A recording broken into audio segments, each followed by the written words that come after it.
Ready? Okay, thanks everyone. I'm just looking at the monitor to make sure we're all up and running, folks that are listening out in the audience here. All right, welcome. Welcome. Today is Tuesday, January 10th, 2017. Happy New Year. We are at the Morro Bay Vets Hall, starting our meeting at 3:30 today. This is a special City Council meeting. It's a study session to discuss fiscal year 2017-18 program objectives. And for the record, we do have a quorum. All council members are present.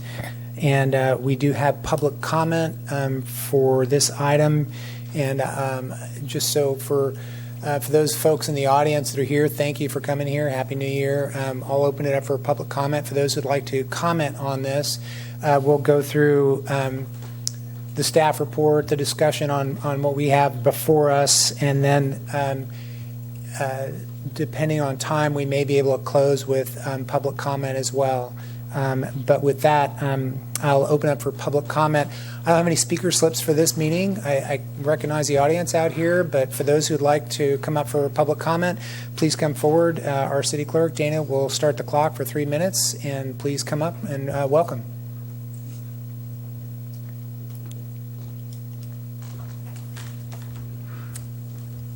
Thank you.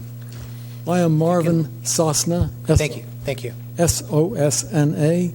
I live at 2631 Maple Avenue in Morro Bay. I've lived there for 26 years.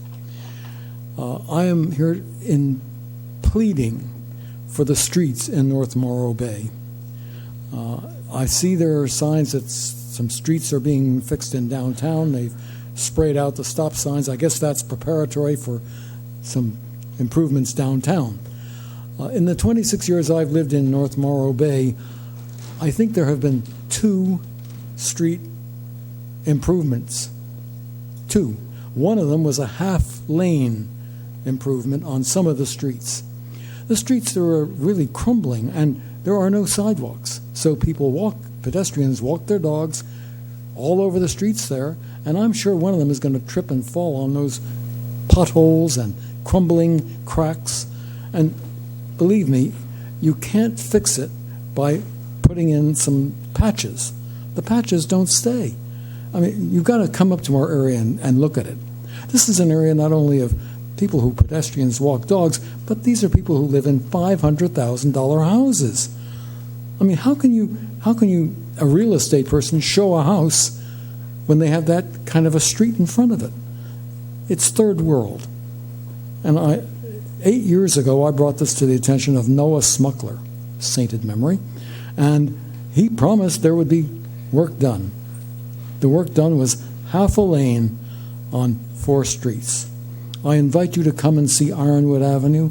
I invite you to come and see the other streets. If you can walk safely, good luck. Thank you. Thank you.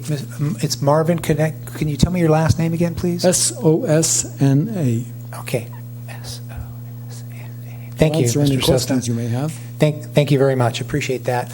And at the end of public comment, we'll go ahead and respond to public comment appropriately. So Thank you. there's no interaction or dialogue, during public comment, but open for public comment. Thank you, Mr. Sosna. Appreciate it. Anybody else for public comment at this time? Please come on up and welcome. Seeing none, I'll close public comment and then bring it back to council and staff. And just real quickly, maybe we could just make a real quick response to street paving, since that's actually on our agenda for the city council meeting. So you're here for our goal setting workshop, so appreciate that input. But on our city council agenda, starting at 6 o'clock, we will be discussing street funding and basically what those options could be and what the community really is willing to do. So that's another subject. Not sure if you want to stay around for that or if you want to watch it later on TV at home, but whatever you might enjoy. And with that, I'll turn over to Mr. Buckingham to present our staff report and get started on the goal setting. Thank you, Mr. Mayor, City Council, and members of the public. Glad that you're all here. So this is our first goal-setting session. As we discussed at the December 13 council meeting, we'd be starting really an 8-week goal-setting process. That process started a few weeks ago as we started announcing that we're going to be having this process. The city established, among other things, an email address, goals@morrowbayca.gov. We've had probably 10 or 15 responses to that. There was a water bill mailer that went out to every utility account in the city announcing this process, noting that email address.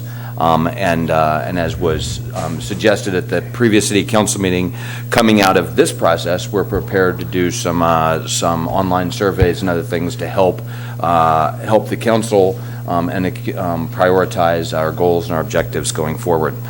So this is really an opening session. We'll look for a couple of breaks, probably going through here, Mr. Mayor, for at a couple of break points for council to ask some questions, so we don't let them stack all the way up. And I think this should be hopefully a very interactive process. Similar to the past 2 years of goal setting, the council's meeting to set our goals and objectives for the year. This meeting being after a presidential election, our strategic planning document says the council will also look at our goals, our 10 sort of enduring 4 to 6 year goals, in addition to our annual objectives. The community has provided input, as I noted. We've received input from advisory boards. The staff has input, all 3 of those on objectives. And then the council is to discuss and provide direction as we go through this 4-week process, which starts today, January 10th, with 1 study session.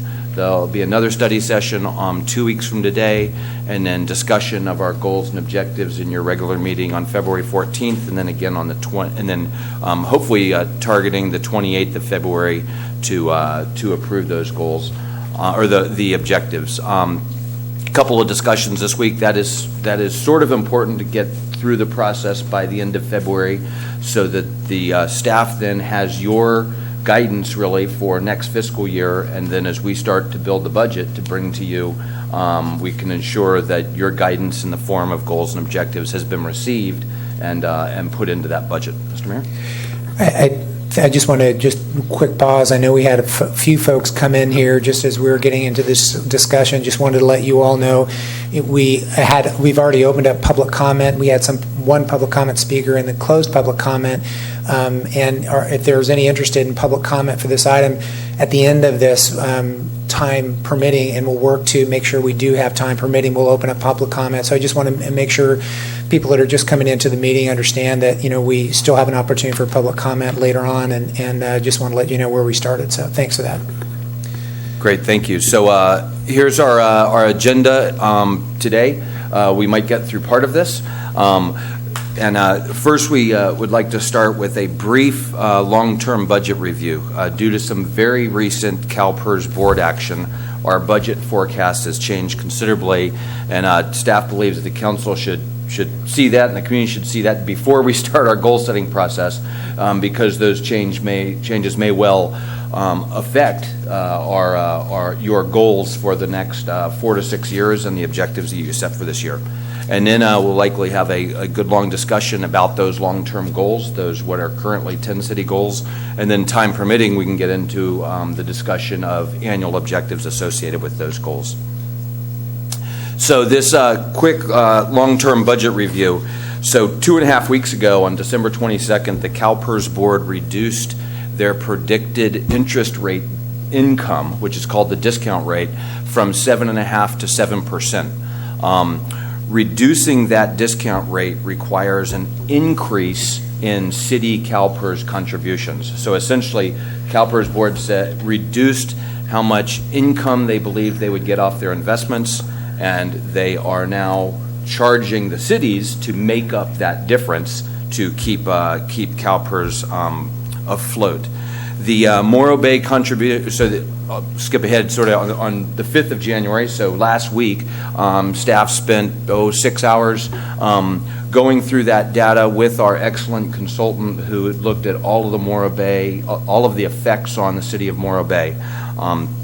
And so this was literally just breaking last Thursday, where we got a really good look at this, and thus why you're hearing it now, the first opportunity we had to tell you about it in public. So the Morro Bay contribution for CalPERS will begin increasing in fiscal year 19, and that increase is $120,000 above the projection in the last forecast. And by FY 23, the increase will be up to $570,000 a year, more than we anticipated. So this is a significant increase and a change to our expenditure line. I should say that a further cut in the discount rate from 7% to 6.5% is a possibility. Some would say it's likely, some would say it's not unlikely, but whatever it is, it's certainly a possibility. We don't anticipate that would come into effect 19, 20, and 21, but could be instituted to carry on 22, 23, and 24.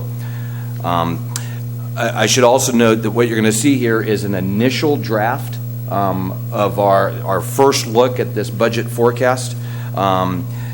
So we're still reviewing the data to make sure it's all correct, but we think that this reasonably depicts what the city's what you will be hearing in its final form on February 28th at our 10-year budget forecast. This graph here is a picture of our forecast from this time last year. So this is what the picture was last February. The blue bars here for everybody, that represents the city's general fund emergency reserve, or how much reserves we have in the bank. And what we saw here last year and had planned for is that we knew our reserves would be eaten down a little bit over the next 4 years for two reasons. One, we anticipated a moderate CalPERS increase, and we are planning for a recession in 2019. So that's what this downturn was, and we planned for that, and you took action to adjust our general fund emergency reserve level. And what we saw is it would drop to about $3 million in 2019, and then begin to increase back and would stay at this black line, which is the council adopted general fund emergency reserve level.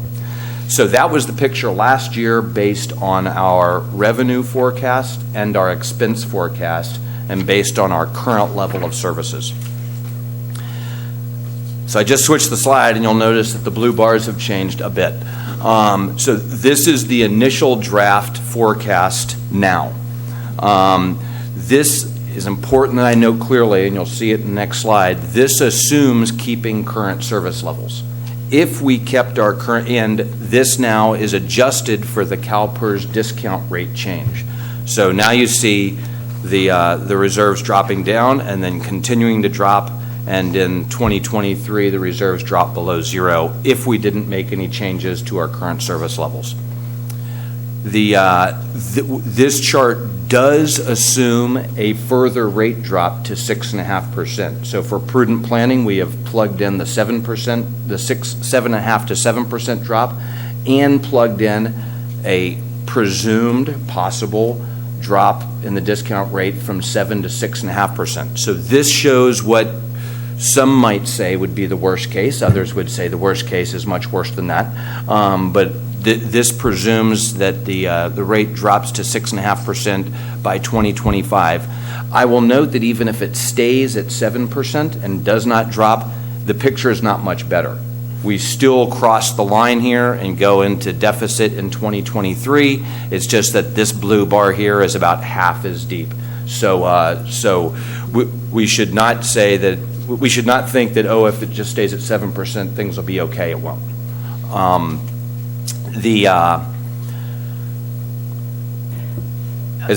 I interrupt and ask just one question? Yes, ma'am. This also assumes what kind of a revenue forecast?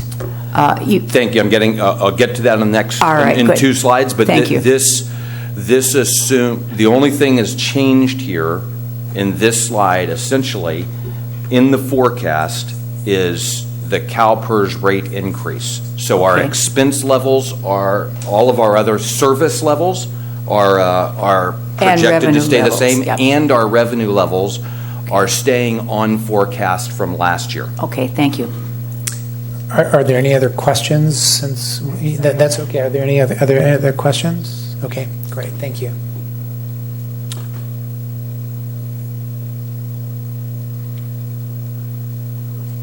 Our clicker's frozen up here. AGP, if might give us a hand. Steve, could you just push the front arrow on that?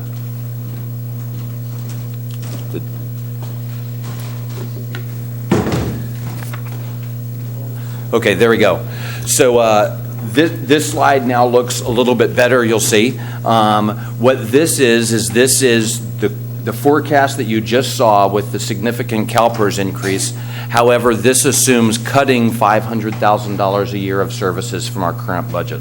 So what this essentially shows us is what we would likely choose to do in our budget in the year ahead, or in the months ahead, and that is not have a glide slope that looks like that, but choose to cut our service levels in areas that the council will determine in order to have our forecast look like that, which is sustainable. So one bullet I didn't cover at the end of the last forecast is sort of the key one. This is unsustainable from a fiscal perspective, and so in order to return to sustainability fiscally, we'll need to cut $500,000 a year from our current service levels going forward. So in the short term, we can cut some services, but in the long term, perhaps we need to seriously consider how we can increase revenue, which gets to Councilmember McPherson's question. And to help give a picture of that, I've got 2 more slides here on the budget, and then we'll stop for questions on this, maybe 3. So this is a simplistic picture of our revenue and expense situation last year. Again, this time last year. What the green line shows is that our revenues were projected to increase consistently over the next 5 to 10 years. And it shows that our expenses were projected to increase consistently over the next 5 years. And they were both increasing at about the same rate so that our revenues were staying ahead of our expenses. What this gap represents between the revenues and expenses is our $3 to $4 million emergency reserve. So that showed that both were increasing. We had a pretty good emergency reserve. What the purple line shows is our current and projected revenue required for what might be called full service level. So as you know well from going through this process in the last few years, there are a number of things, including starting with streets, that we simply do not have the revenue in order to address completely. So we've been communicating for the last 2 years that we had a $3 million gap. In our $3 million gap between our revenues and really our requireds. That appears to be more like a $4 million gap because we have, based on our engineering study for the street summit last fall, early fall, our requirement for streets for the next 20 years is actually $2 million a year, not $1.5 million, because they're in such poor condition. And then factoring in this $500,000, $600,000 additional CalPERS expense, we really have about a $4 million budget gap. So what this tries to show here, or the analysis is that as of February of this year, February of last year, it's 2017 now, we could continue to provide our current service levels. That is, our revenues were increasing at about the same rate as our expenses. But also, looking at this line, there is no reason to believe that without doing something substantially differently, we were ever going to be able to provide our full service level. So we simply were not doing anything. I'll just say it again like that. There's no reason to look at that and believe that unless we changed what we were doing somehow, that we would ever get up to that full service level, which means we would be struggling with streets and funded depreciation and a number of other things and simply not having enough money to do the things we needed to do. What this slide shows is the picture now. This green line is unchanged, but what has happened is our expenses for the current service level, that line is now increased sharply based on this CalPERS discount rate change. So this gap now represents the depletion of our general fund emergency reserve without any service cuts. So an analysis is that as of today, this expense curve in red is now steeper than the revenue curve. That to say solvent, we will likely need to reduce expenses or service levels in the near term, and to add those services back, and to provide the full level of service that we think we want to provide, streets, for example, then we would need to significantly increase revenue. So the summary sort of is that the council may want to consider adjusting one or more of our city's goals to address our long-term revenue challenges. And that's why we thought that this was an important precursor to your goals discussion. So I'll take a pause there, Mr. Mayor, if you'd like to. Is there any questions or? Any questions at this point from council? I'm looking to my right. John? The only question I have concerns the previous slide. And when exactly, at what point in time do those two lines cross, the red and the green, projected into the future? I'm going to go back to this slide here if I could. So, well, I was thinking about the long-term budget concern slide where that one. Right. Actually our projected expenses that will go through the budget for this coming year, they've already crossed because we were planning, let me pop back a couple of slides here, even with our plan last year, where everything, that's this one where everything was looking pretty good, we were anticipating dipping into our very healthy emergency reserve this coming year in order to provide the same service level. So we made a decision as a city that we would go into deficit spending this year, and we would be in deficit spending for about 4 years, relying on this nice healthy reserve that we have right now, and it would drop us down to this point.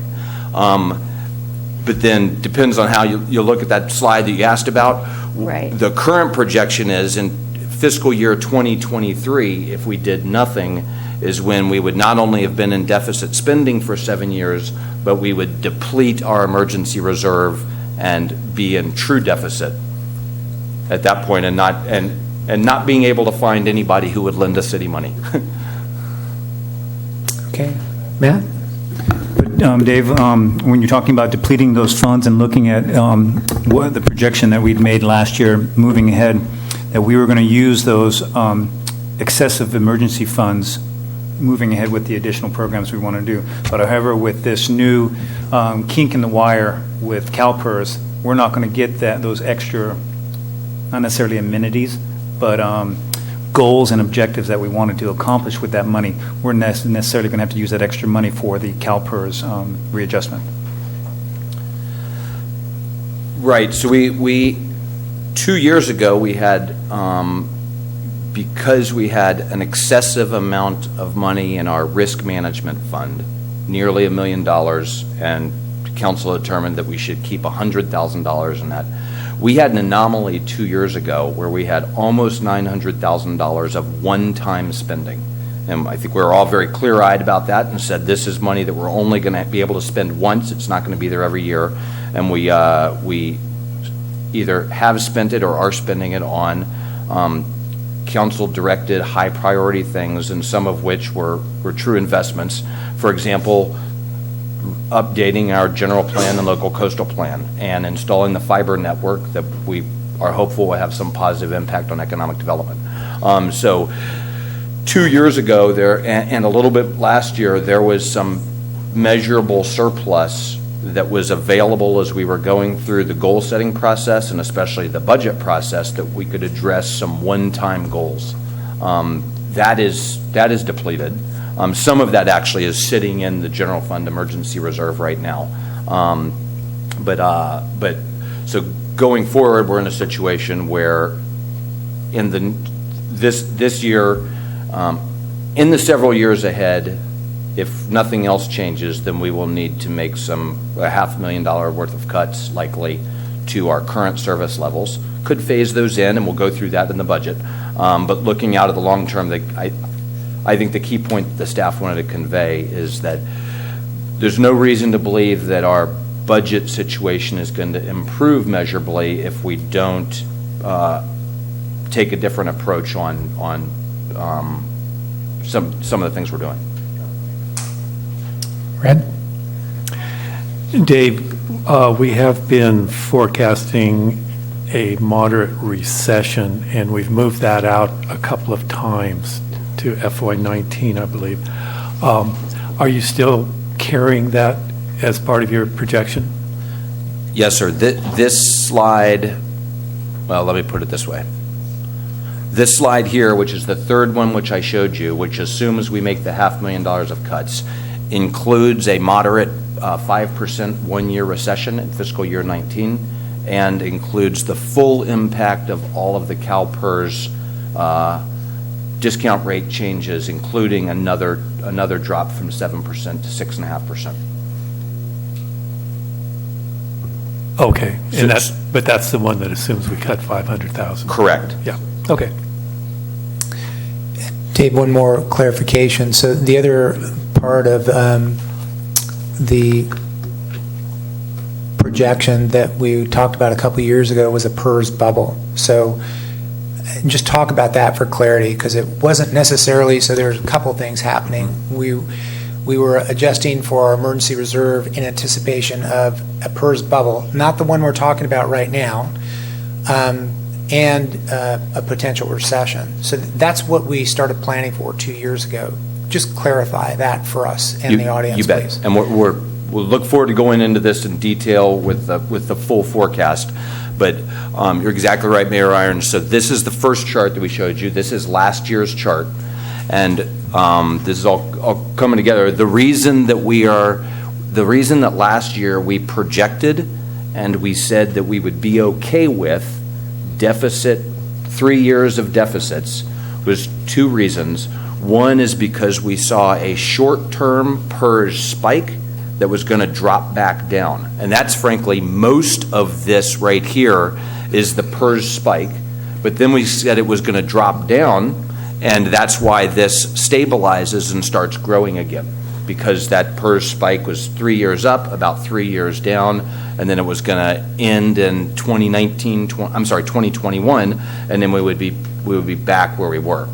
And then we projected the recession. What's changed is that PERS spike, we still have that spike, but we don't have the drop down because of the rate change. And just for clarification, can you elaborate on PERS for everyone out in the audience? Yes, thanks. So PERS, CalPERS is the California Public Employee Retirement System. It is the largest retirement fund, I think, in the world, certainly in the U.S. It is the retirement fund that for most California public employees, including state employees and probably most cities, the way the fund generally works, so there are contributions to the fund each year, both from the employee and from the city. So for each one of our employees contribute toward their retirement each month, and the city also contributes toward that employee's. It's very similar to Social Security. In fact, it's nearly identical to Social Security in that if you're in a Social Security city, then you get some Social Security tax taken out of your paycheck, and your employer contributes Social Security tax, payroll tax. Then the piece of it that we discussed briefly is that CalPERS has a huge nest egg, current assets. They plan to make interest on those assets, and that's what's changed. Is all of their models had projected 7.5% interest a year going forward. They've actually done quite well in years past. There were years where they had 18% interest accrued. But the discount, what they've said is we're going to lower our interest projection because it's been challenged in the last few years, lower it from 7.5% to 7%. And so because the fund is no longer anticipating as much interest income to keep CalPERS or Social Security afloat, then they have to go and require increased contributions from the agencies that are participants. I'll just conclude by saying, so where I started is that this is not unlike at all Social Security, and perhaps not unlike what some of the challenges are in Social Security. I think that we have one more question. John? Dave, the PERS spike that you speak about, that, if I recall correctly, was really predicated on internal experience. That bubble wasn't necessarily in the past because of the wonderful returns that CalPERS was receiving, but that was our own experience given our employee population, and we were accumulating excess. And the new issue is really a fact that the PERS dollars that are coming into the system have been adjusted down, are not going to be there. That's an external issue, correct? The second part is absolutely correct. The discount rate is completely external, and our hands are tied. There's nothing we can do. The PERS spike, although some of it could be attributed internally, nearly every other city in California was seeing the same spike, and it was because of the unfunded liability in PERS, and not that it helps any of us, but these were the sins of the early 2000s, and where there were significant, where retirement promises were made that weren't sustainable, and so that spike was not internal just to Morro Bay because of Morro Bay decisions. That spike was seen by every other agency, or nearly every other agency. And in fact, we talked about us would actually be in a much better position than most other agencies, because we were going to have the spike and then dropped right back down after 3 to 4 years. Most other agencies saw that 3-year spike, and then their levels stayed the same for a decade or more. Also, just note that this horrible slide here, when Mr. Leyland laid this out for us last week, and we looked at it and we picked ourselves up off the floor, he said, "That looks bad. You won't believe what it looks like for most other cities." So the fact that, and I know this doesn't help us much, but I guess I'm pointing out is we're in reasonably, we can make a correction here, and we can cut $500,000 of spending, and we can be there and be sustainable. More to the point of goal setting, though, even if we do that, unless we take a clear-eyed look at our revenues going forward for the next 10 to 20 years, we're never going to be able to make up the gap and pave our streets and replace this building when it falls down and some of those other things. And just to clarify, what I meant was it was a one-time bubble that came from PERS because of their own internal experience, not because of their investment experience and a return on investment. I apologize that this city received and every other city received and will not be anticipated again in the future, to finish the point. Thanks. Yes, I'm sorry. I thought you meant Morro Bay internal. It was internal to PERS. Yes, that's correct. Any other comments?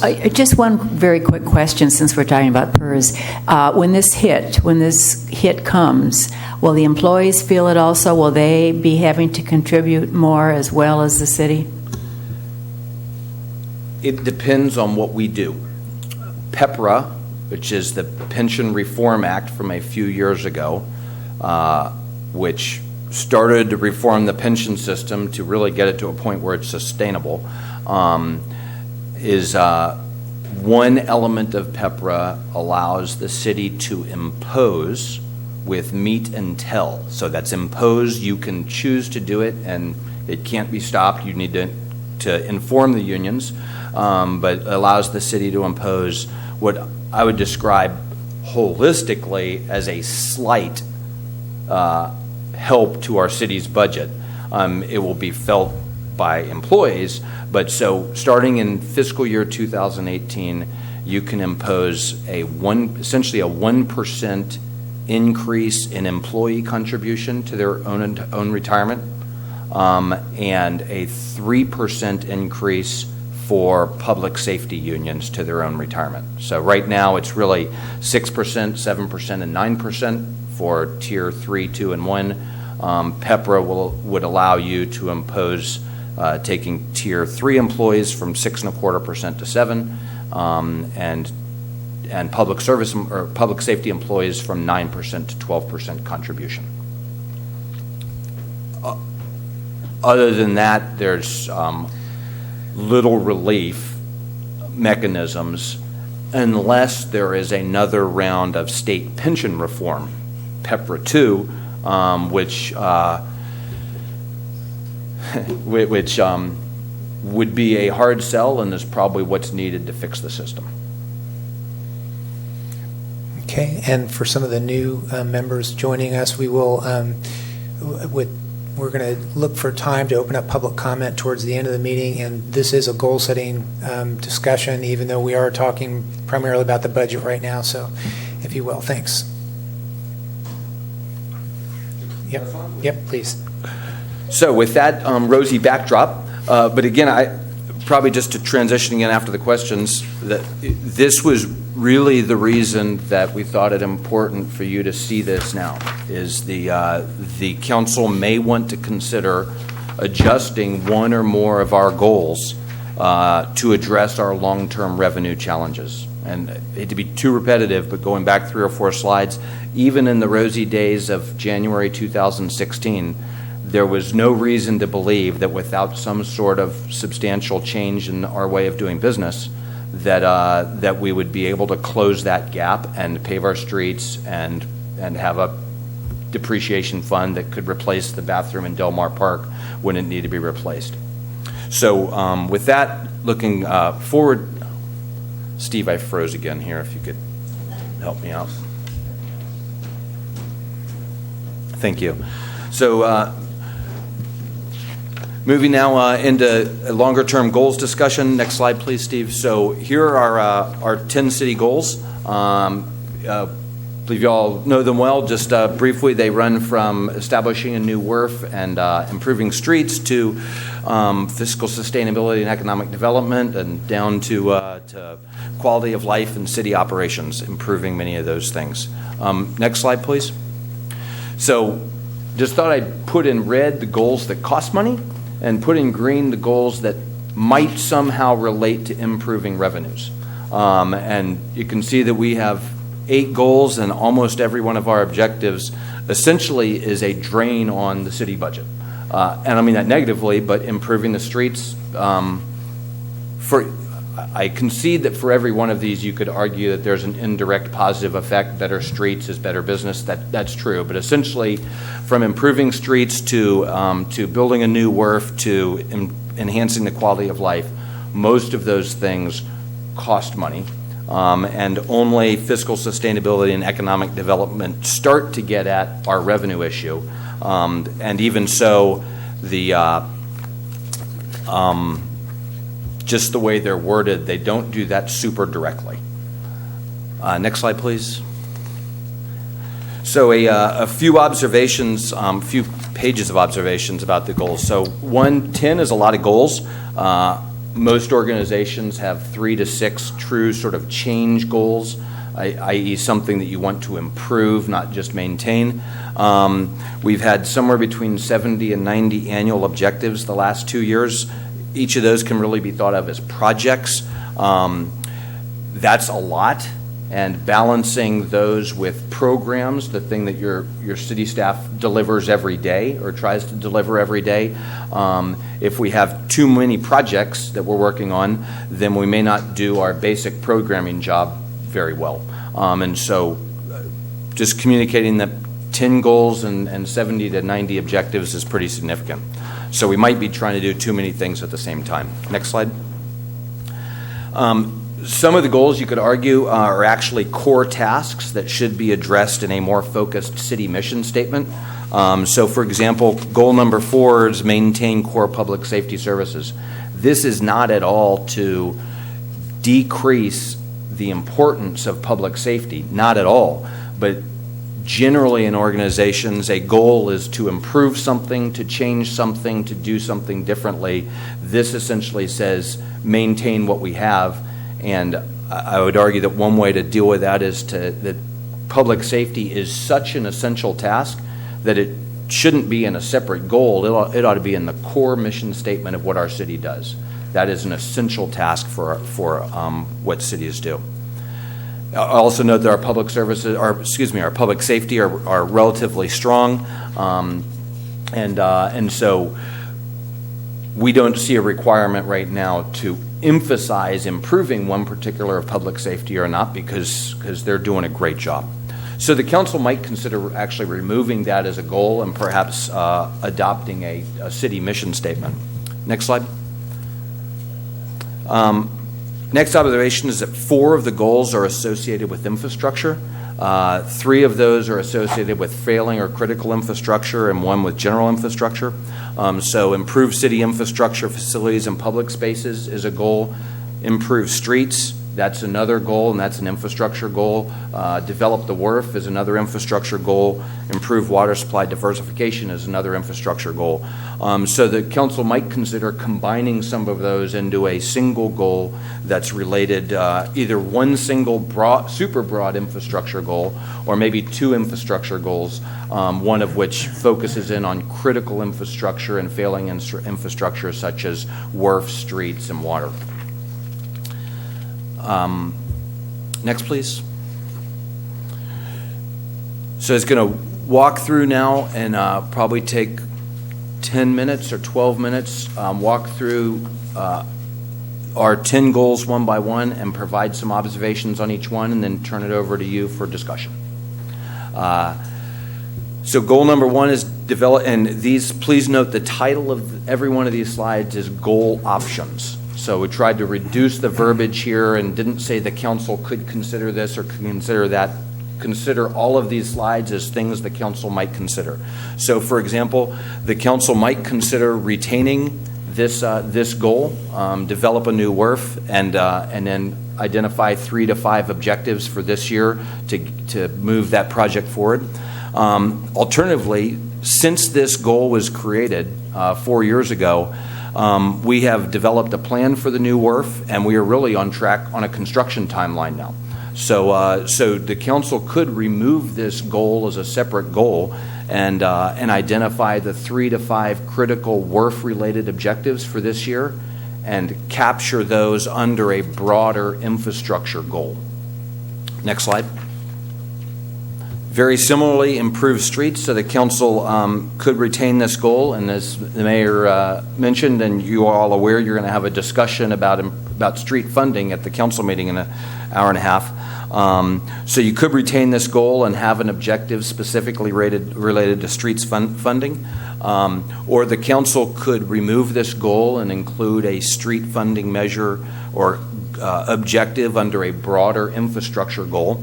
Or based on your discussion tonight, the council might determine to remove this goal completely and continue on with our current street paving program, $1 million every other year, but choose that we're not going to be able to improve our streets any further than that, and thus we won't be really improving them. We'll be maintaining them at their current unpleasant condition. Next, please. Goal number 3 is review and update significant land use plans. So the council might retain this goal and identify completing the general plan, local coastal plan, and perhaps 1 to 3 other key planning objectives. The general plan, local coastal plan will likely consume most of the community development department's available project time this year ahead. It's a ginormous project. I think Scott is probably happy to see me make that statement. And that is clearly our priority. You've made that clear. That's our priority. The general plan, local coastal plan, was, I think, sort of the primary focus of this goal at its inception. That plan is fully funded. It is on track to be complete early next calendar year.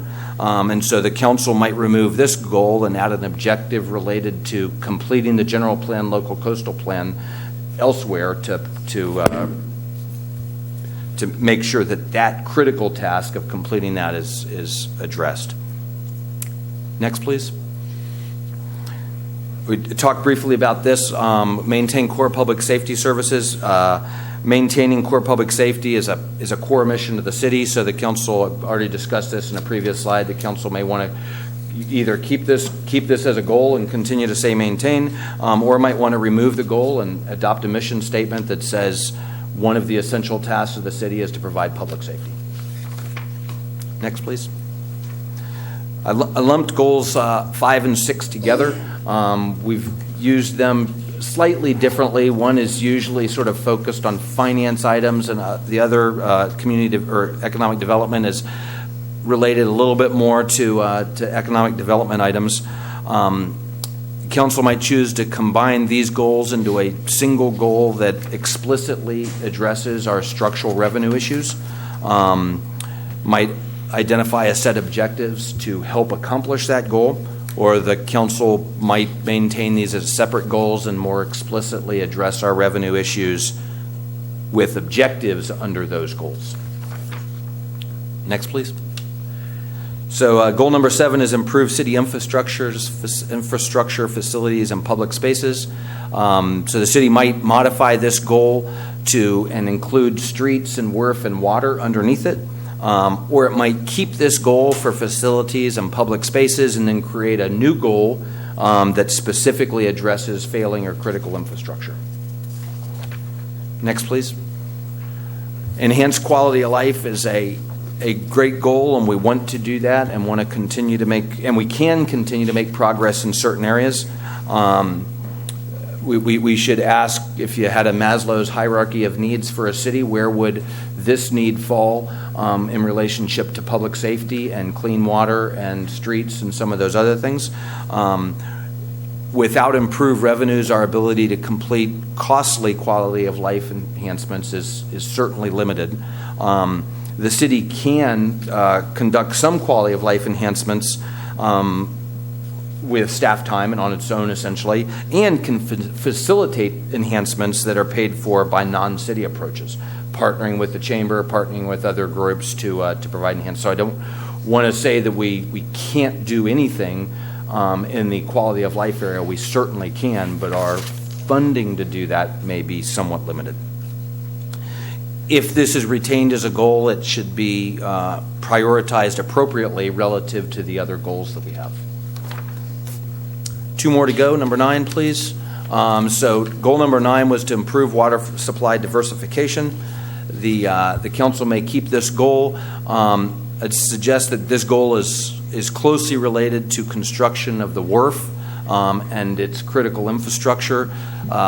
There's really one key item, as Rob and I discussed last week, that we need to accomplish on this goal, and that is to complete the One Water Plan. So this could be a goal with one objective, or that you might remove the goal and include that one objective under a broader infrastructure, critical infrastructure goal. Next, please. So goal 10 is to improve city operations. The council might choose to keep this goal to identify specific areas for the staff to continue to improve, such as customer service or community serving processes, or the council might want to remove the goal to further focus the staff on other critical items. And then last slide before council discussion. So here is an option, and all the staff is trying to do here is communicate some of the discussion we've had and provide some options for the council to discuss. We may adopt the 10 goals that we currently have in a month and a half, or at the end of February, or you may make changes, and we're looking forward to getting direction from you. Here is an option. So you might have reduced the goals from 10 to 6. 2 essential goals, 2 important goals, and 2 desired goals. An essential goal might be, if we want to focus on our structural revenue problem, to say increase revenue 25% over the next 8 years or by December 2024, to focus the city in on addressing that issue. That could include then objectives related to revenue enhancement and economic development. And really those 2 goals of fiscal sustainability and economic development would be merged into this one in a more focused way.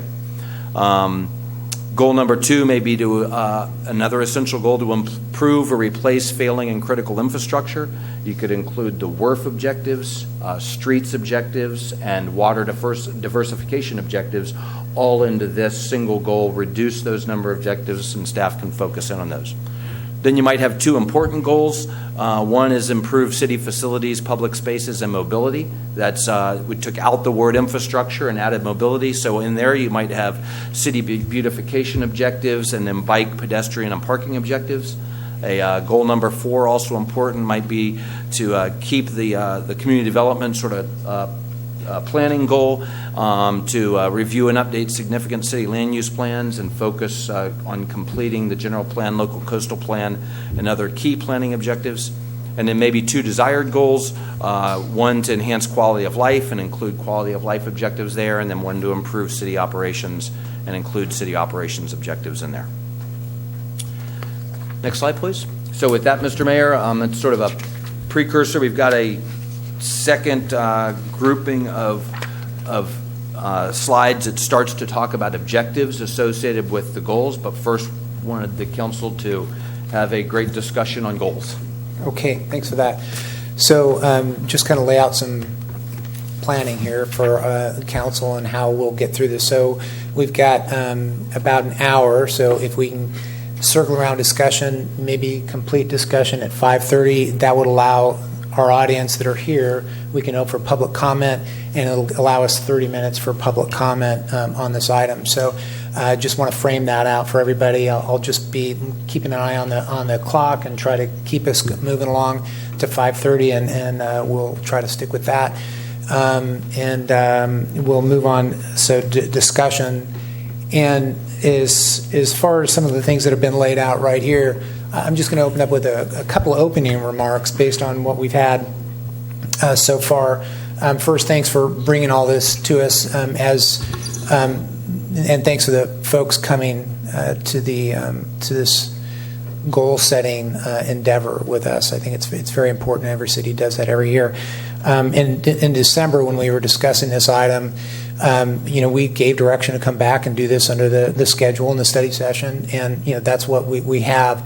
I have some apology to council. I feel as though providing goals, the goals that we've been discussing for the 10 goals were established 4 years ago. We had a goal-setting workshop. We did a survey. There was outreach. We had a day, which we were going through that. And, I kind of feel after 4 years, little responsible that we didn't take on that role and take on the role of more outreach and doing a goal-setting workshop, having a primary day to do that, looking at some of our neighboring cities who are doing that. That's kind of one of my reference points as well. That said, this is where we are, and for the viewing and public that came today, we're here to discuss goals, and city goals are, in my opinion, formed by you, by community input, your concerns and desires. Great to have the discussion on the budget and the PERS discussion that we were just faced with. So that kind of frames out some of the things that we need to be thinking about. But these goals are city goals, and they're formulated by all of you. So we've kind of laid out some structure for today's discussion. We'll open it up for council to go through the discussions that we are. And then at 5:30, we'll open it for public comment, and we want to hear from you. We want to hear what your concerns are. We did hear from a gentleman earlier that voiced some concerns on streets and paving, so might be able to hear from that again. So those are just kind of my opening comments on that, and I'll look to my right and open up discussion points, and I'll start at the end. And Ms. McPherson, if you'll start us off. It's interesting. I don't know if you all saw in the paper on Sunday, the headline is "Slow Council Seeks Input on Priorities." Heidi Harmon called it the most important day of the year in local government. And that's what this day is for us in Morro Bay. It's the opening of the process. And just to kind of reiterate and add a few comments, I also have a couple questions. I looked on the SLO website to see what their goals were. And first of all, they have a 2-year goal-setting process. and they have 3 goals for 2015 to 2017. And then they had, in addition, about 4, they said they called them objectives, which they might work on. They were very specific. But it was interesting because it concurred and it solidified in my mind that we really do have too many goals that we're working on. And when you have too many, then you don't know what the priorities are. So I think in addition to narrowing down the goals, we probably also need to be very clear about priorities once we've done that. And I would really like us to get some systematic citizen input at that point on what do they see as the most important goals that we need to be working on. Let me ask my questions first, and then I actually did my own little, these are the goals I would have. So I will share that also. But let me first ask, on the review and update significant land use plans, I know we have the general plan local coastal program update, but we have many other plans, and I think it would be helpful to know, to sort of delineate some of those, because at least one of them we're going to be seeing soon, and that's the Centennial Parkway plan. So could you just give us a list of all of the various plans that we are as a city working on?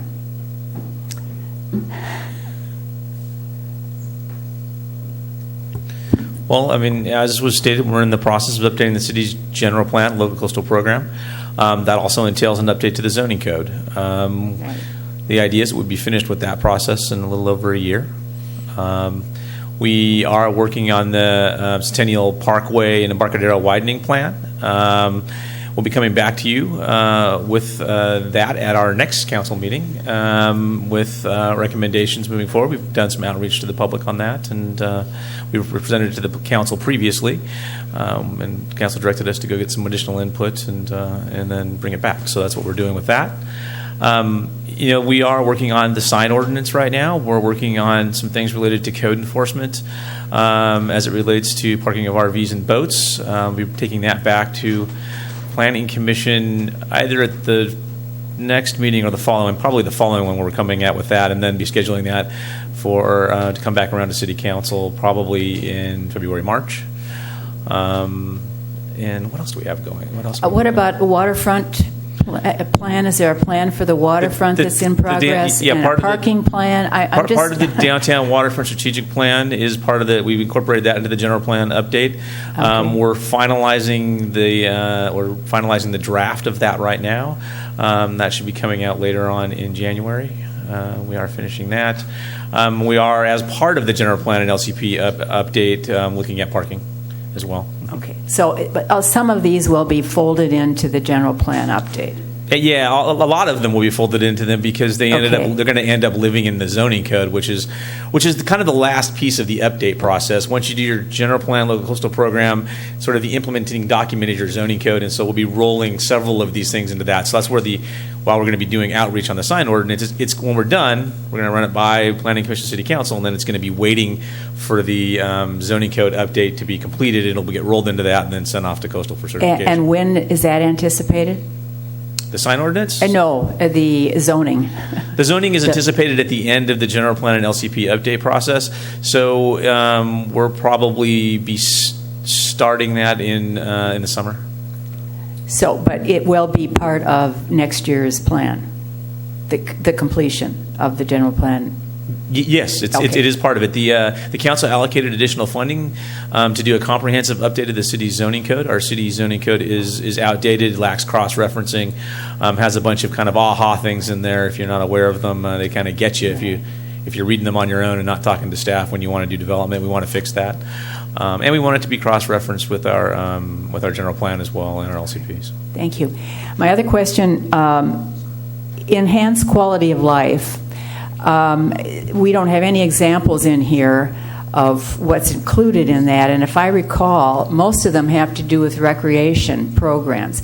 And I have never liked this as a goal, because to me, this is the core function of city government, is to enhance the quality of life, and all of the various other goals that we've been talking about all contribute to enhancing the quality of life of our citizens. So I'd be curious to know exactly what specific projects are included in that goal, or under that goal, what objectives. So it's, last year, the objectives included prepare for the community pool, identified some city-sponsored and partnered events, said to start a new Sea Otter Awareness Week, to make pickleball court space, to publish a recreation guide, to added to research and work toward a new skate park. So those are the kind of items that were under that goal last year. Mostly recreation related. Okay, all right. Then here's my list. I'll throw them out for discussion, right? I actually have 4 goals.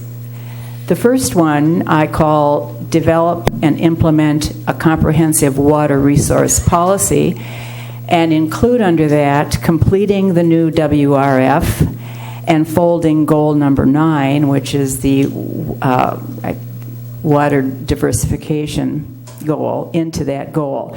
I said that because I would hate to lose the WRF into a broad infrastructure goal, because it is so critically important that to me it needs to stand on its own. We could call it complete the new WRF and water diversification policy if you'd like, but to me it's a standalone. I would have improved city infrastructure and public spaces as a goal, but I would fold goal number 2 into this, the streets, because that is a critical infrastructure, and I think you've already suggested that. It is part of the infrastructure, and I think we need to look at all of those in totality when we talk about what we want to fund and priorities within that. Then I do have goal number 3 is complete and implement the plan, the ones we were just talking about, the various plans. And again, I would keep that as a separate goal until we've completed it, because to me that's the second most important project that we've been working on in the last couple of years. I would eliminate goal number 4, which is, I agree with you, it's a basic city service. I would eliminate goal number 8, which is the enhancing quality of life, and fold that into a mission statement, because I believe that that is our mission. And I would ask you if goal number 10, which is the improving city operations, I know you've done a lot of work on that. Is it still necessary to have as a separate goal, or are we now at a point where we're pretty stable with the way the city's operating and we don't need to have that as a separate goal? So those are my goals. Great. Thanks, Marlis. John?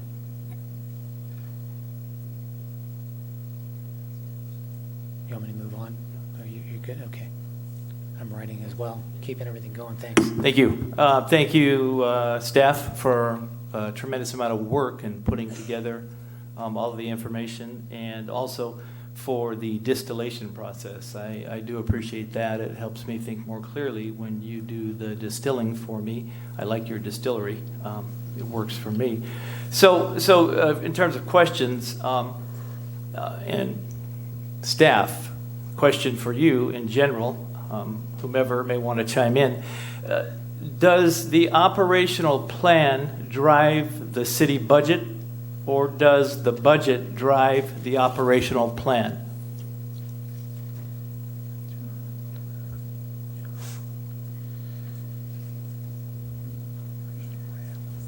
Okay, second question. Oh, I'm giving the rest of the staff a chance to jump in, but I'd be happy to jump on that. I would say both. You have to look at both sides of that equation and make sure it's a balanced equation. There are things that we have to do, and there are things that we want to do as far as our operational plan. And first you pick the things that you have to do, and then see what things that you want to do, if you have the budget for it. That would be my opinion. If you I have a would- budget for it, okay. Well, and I'd hop on that and say that that's what we've attempted to do the last 2 years, that the the annual objectives adopted by the council, we refer to as a staff as our work plan. That's our operational plan for the year. You adopt those objectives in February, and then they come into conflict with the city's budget. And we identify with you in the budget process how much of that operational plan there is actually resources to accomplish.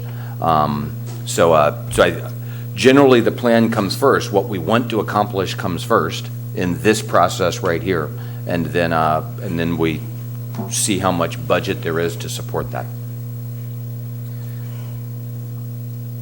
Once you've spoken, nobody else will speak. Is anybody else in staff? I'll speak. Yeah, great. Yeah, I'm not afraid. I know you're So not. I think the slide actually up there, up at the, on the projector, kind of outlays what Rob and Dave are talking about, and I would echo those sentiments almost exactly. I mean, there's core services we just have to get done, and if we've got all the money in the world and we can recommend getting through all the rest of the goals in the work plan, then that's perfect. If not, then those kind of got to sit by the wayside and hopefully get implemented next year, or if we get a windfall of cash or something like that. Great. Anybody else? Opinion, okay. Could you reiterate for me, Mr. Buckingham, the community outreach efforts to date? And I did write them down, but I just, for purposes of the audience, would like to hear it again.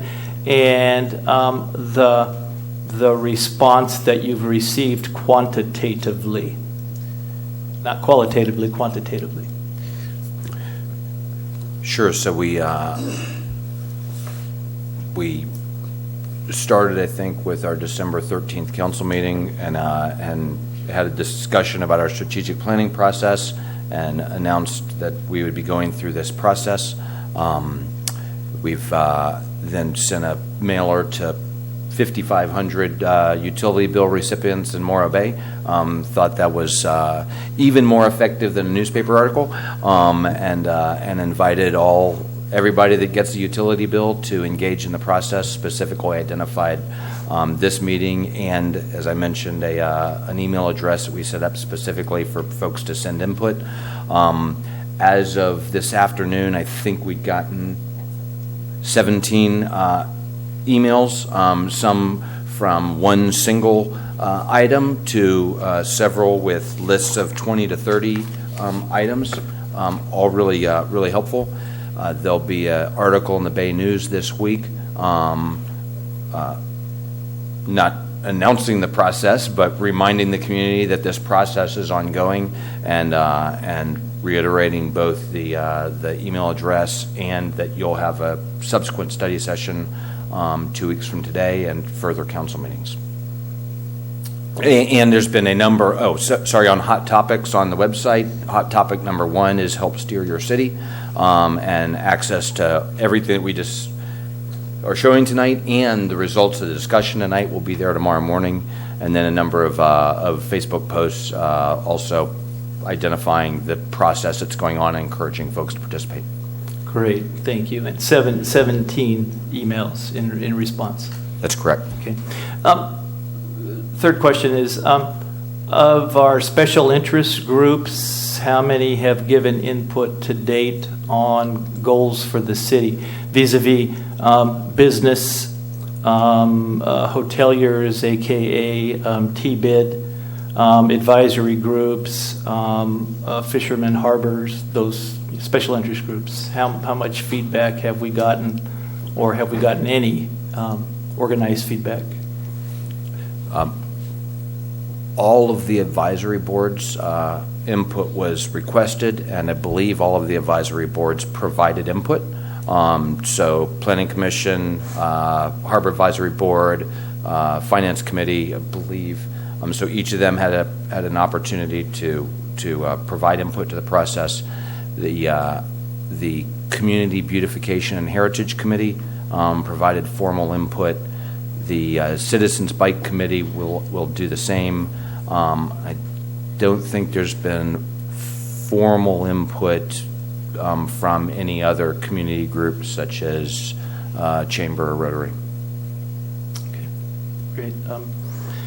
And do you want to just do discussion at the same time, or you want to just questions? Go ahead and keep going if Just that's keep what going. you'd like Okay, to do. great, Yeah, yeah. absolutely.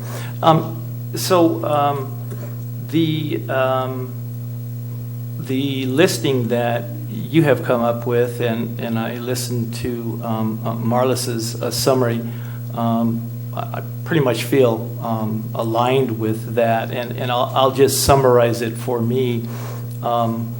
Specifically, one, we have way too many goals, and there's no way staff can possibly give good service to completing all the goals and objectives that we have now. And so my penchant would be to decrease or markedly decrease goals and objectives in number or quantity. Two, I would remove all maintenance-related goals, things that cities do normally from our goal list. There's an expectation that you're going to do it, and you're going to get credit for doing that. And if it's not extraordinary, I just don't think it should be in the goal list. The third thing is that there will be, I think, specific one-time major items that might be identified that might fall out within a department. I hope that there is some process for allowing that to occur departmentally, which may not be a broad city goal, but departmentally there might be something that is very specific within a department that would allow them to have a specific goal where budget money might be allocated for that, if indeed there was budget money to do that, and I don't say that tongue-in-cheek. And so for me, just, in our very early beginning discussion, I would almost agree completely with what Marlis has outlined.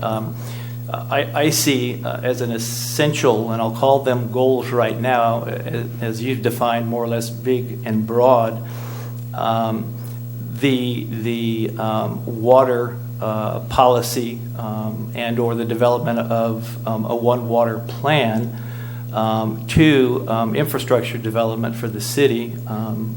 Happen to have that as well. Third, for me, was, and these are not in priority order, fiscal sustainability, and I just use that as a broad catch-all that could have sub categories with regard to revenue enhancement, cost containment, etc.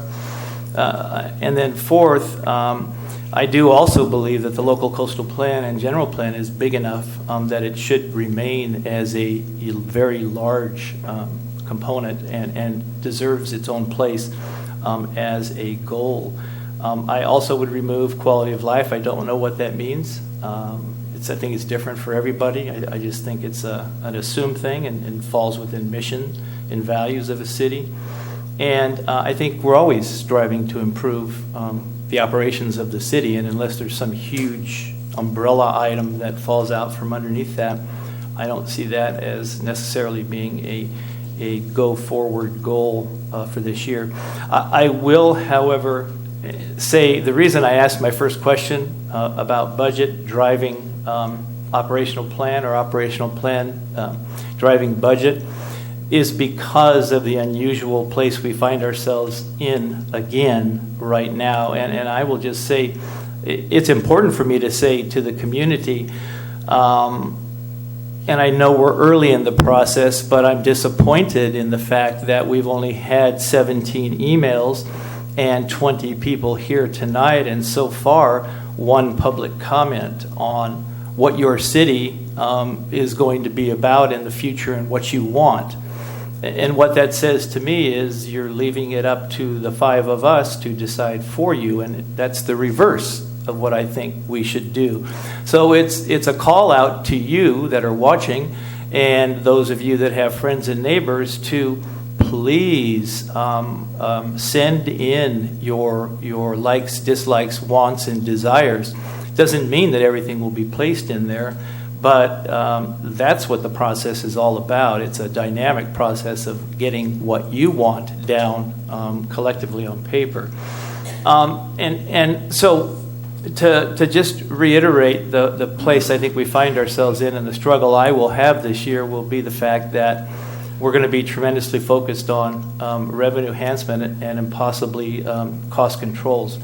We, in the past as a city, and I think it's worth repeating, have been fiscally sustainable primarily because we have been subsidized by a plant that is no longer operational.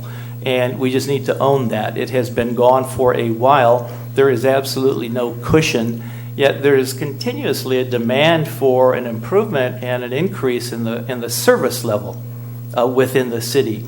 And that's to the point I want to make about that is that doesn't come free. There's a payment required for that. And so as a council, we either have to go out and find dollars from you specifically through taxes, through increases in either parcel taxes, regular taxes, sales taxes, etc., and or we have to figure out how to make this operation more viable to where it's going to produce dollars in the future to do the things that we want to do. And unfortunately, being an optimist, I'm very pessimistic about where we're headed. I do not believe that 6.5% will be realized by CalPERS. From what I hear and what I read, significantly we're looking at 6% or lower, which means that we have a much deeper problem than you see right here, and I know Mr. Buckingham alluded to that. And I'm grappling right now with really concentrating on one goal, and that is how do we stay alive as a city and not revert to a community services district, because that's the question I grapple with. Can we sustain this city fiscally, given the tremendous hits we're about to go through with a very difficult challenge of increasing revenues quickly? And that is a very difficult thing. And so I'm not giving up by any means, but that is going to be a major focus. And so if I had to prioritize for me, that's going to be goal number one on my hit list, and whatever will bring the greatest amount of revenue enhancement and cost reduction should be evaluated quickly. Thank you. Thanks, John. Matt?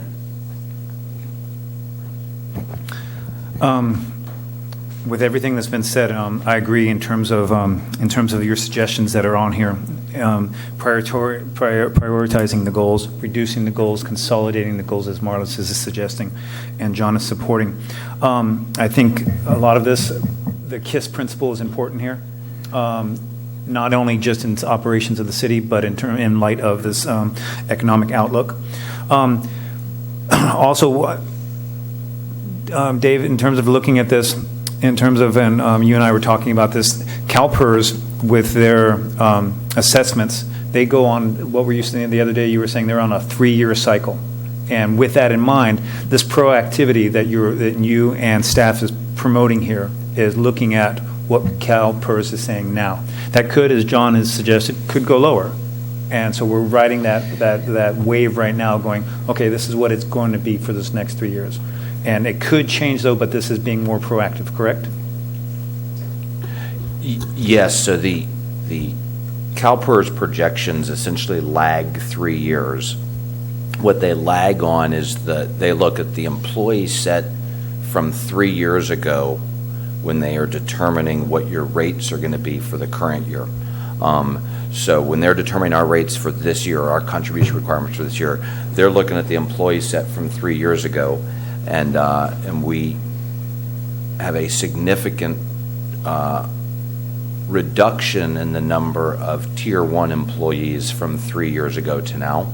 And so it's going to take, over the next 3 years, we'll see some slight to moderate mitigation of that really bad curve, but it's going to be slight to moderate. It's not going to nearly make up for that 0.5% to 1% discount rate change. And they don't project that way. We try to project that way a little bit, but the way the model looks, might be slightly better than that, but nothing that would prevent us from taking appropriate action in the budget year ahead with regard to service levels. Got it. And okay, so with that leads up to my next question. In terms of consolidating our goals into, be it our mission statement or just the basic function of the city, is that process going to be inherent within the goal-setting process, or is it going to be separate? I.e., like when we talk about public safety and putting that into our mission statement, will we do that at the same time as we're doing our goals? I recommend you do. Somewhere in backup slides, you have an initial draft mission statement that starts to get at that a little bit. We can certainly work on that over the next couple of weeks. We're taking notes on your guidance and return next week with perhaps an updated mission statement and then a more focused set of goals. Okay. Well, I understand your point in terms of consolidating the goals, truncating them to a point, doing as Marla, you were saying some very nice suggestions in terms of prioritizing, and I really appreciate staff's prioritized goals in terms of economic development. And a lot of the city looking forward, you have a number of things on the agenda that could happen that could enhance the city somewhat. So with that, that's all. Thank you. Thanks. Red? I agree with John that we are in survival mode now. And because of that, I like the framework that you are proposing, beginning with our essential goals. And part of that is I do want to see an updated mission statement that will incorporate the things that we ought to be doing as a city, and then the essential goals, the important goals, and the desired goals after that. But I have a question. You have 17 emails so far, and you're going to get more input and more public input. What are you going to do with that? So I think we'll probably spend most of today talking about the goals. What we've done in years past is spent most of our time talking about objectives, and the staff has taken all of the input that we've received from advisory boards, from the community, emails, and staff assessments, and put those under each of our goals. And then our process was essentially scratching things off of those, going from 30 objectives under improved quality of life down to 10.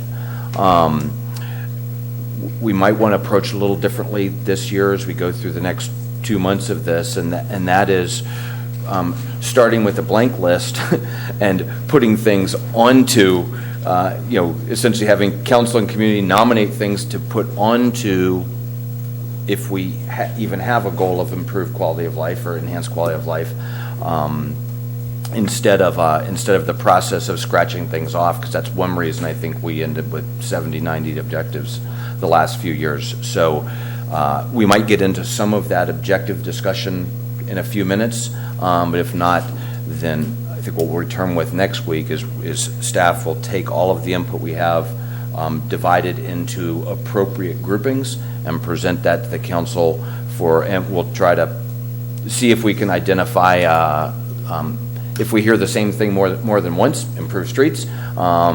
15 of 17 people said improve streets, and provide that sort of feedback to you, and then have you look at that week after next. Okay, that's all. Thanks. Thanks.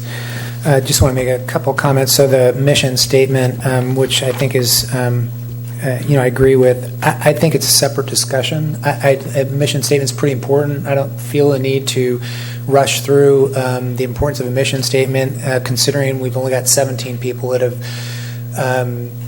participated at this point. I would like to at least see a little bit more participation in what would be an important mission statement. So those are my comments there. I think, I appreciate the conversation about, and you folks that have come here tonight, I appreciate you coming. Some people that may not have come, I think we need to face some of the responsibility as a city. We made this a study session from 3:30 to 5, so and we noticed this December. So, great for you all to come. If this has been a Saturday workshop like some of our neighboring cities that are doing, you'll have an all-day workshop and,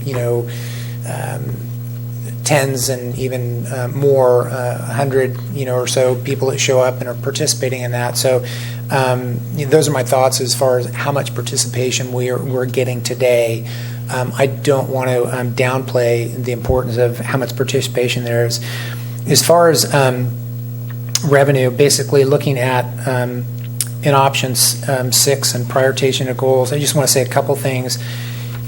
4 years ago when we did our initial goal-setting workshop and outreach, we set some goals then, and we still have some things in play. Economic development strategy. So we're talking about, we have here on page 13, we're talking about increasing revenues.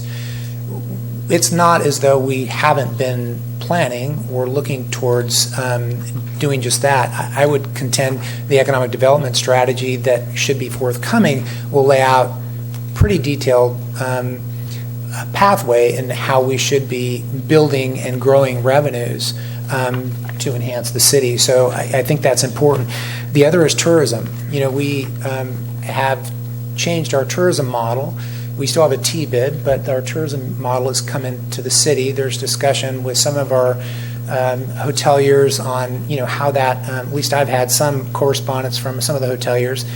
The fundamental goal here is to grow the revenue, not increase the number of the T-bid assessment from 10 to 12 or 15 or whatever the number is. It's basically, if we're growing our market share of tourism, that 10% number of TOT is growing as a result of a greater tourism attraction going to it. So that I just have to point out some things that as far as growing revenues, I think it's important that there's things that we're already doing, and I think we need to continue to.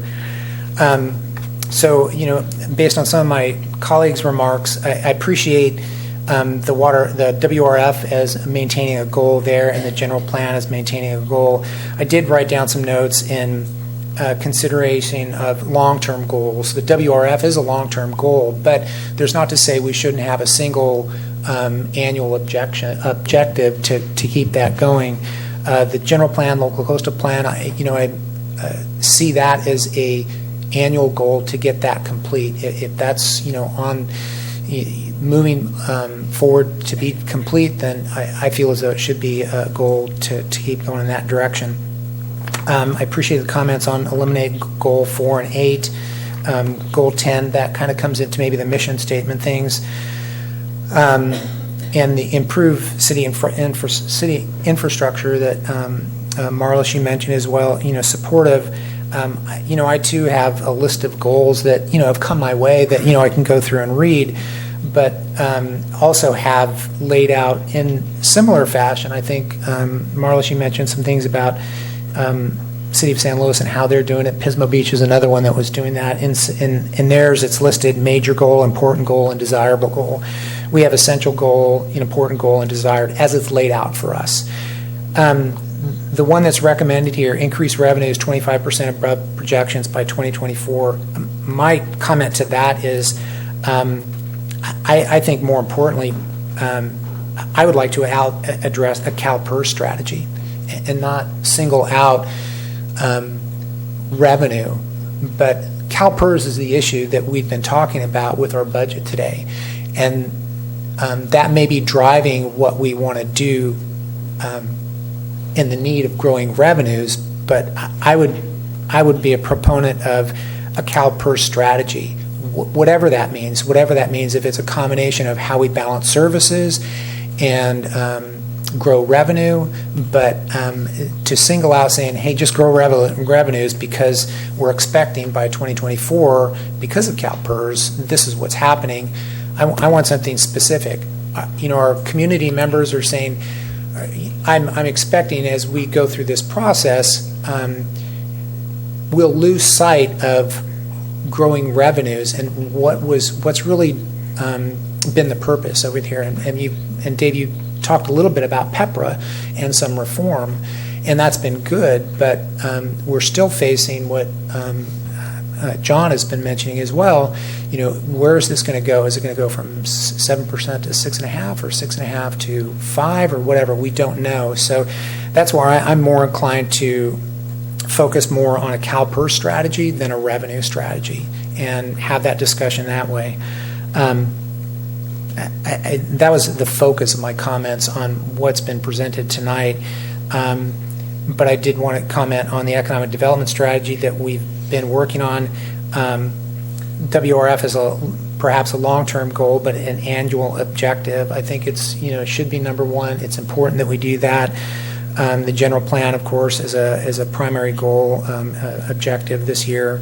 And I just wanted to, in one brief question, I just want to go back to one of the slides where we were talking about, it's on page 7, where we talk about our 10 goals, 2 of them being the red and the green, and the red being ones that are costing us, and the others are ones we should be doing automatically.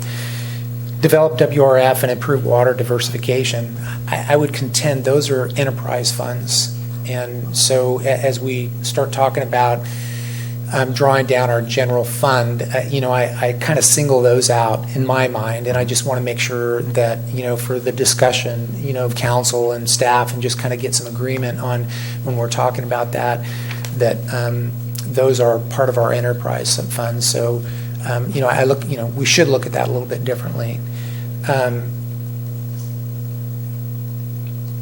Those are my comments, and we're at 5 o'clock. So we were talking earlier about, and I know we had a couple folks come in, and so for a couple folks that have just come in, we plan on opening up public comment for this goal setting discussion.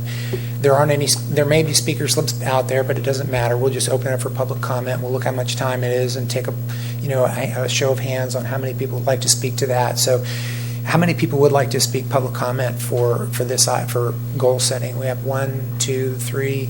All of you are welcome. It just gives me a sense of time, as we get into this. So, with that, thank you. And then I'll end my comments and then look to council if there's any other comments on that, and then perhaps we can get some feedback based on what council discussion has been. And are there any more comments from council? I'm looking to my right and then my left.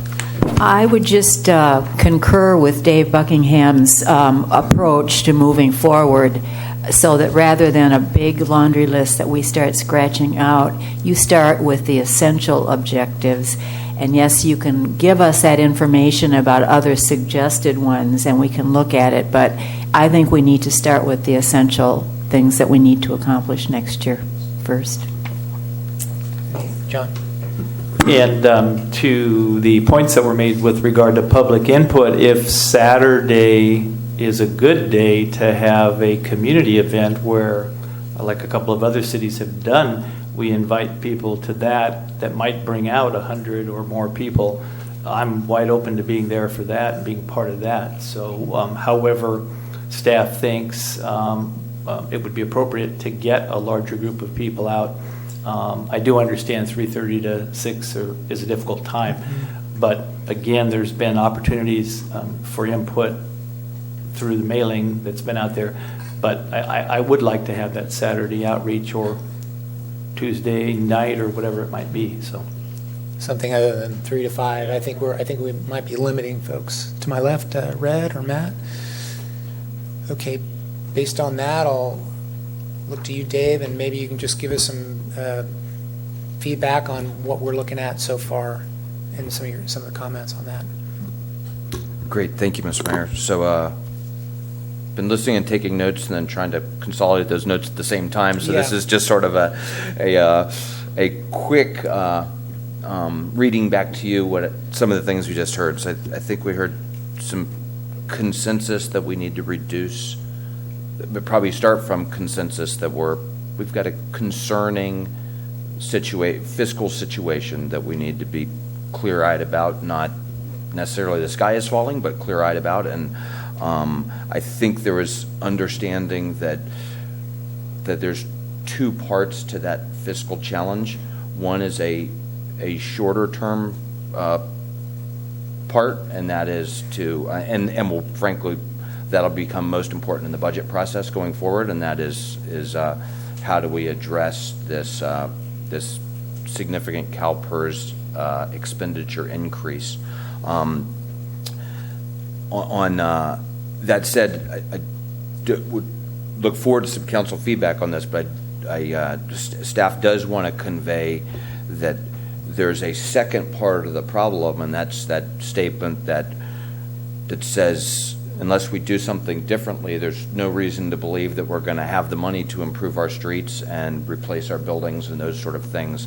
And so we do need a strategy to deal with the CalPERS issue, but even if we deal with the CalPERS issue, if we don't address, however we want to term it, achieve fiscal sustainability, increase revenues or something, if we don't address that, we're not going to improve our streets or replace the Del Mar bathroom and those things. So yeah, it's important that this staff talked a lot about the two facets of that, and that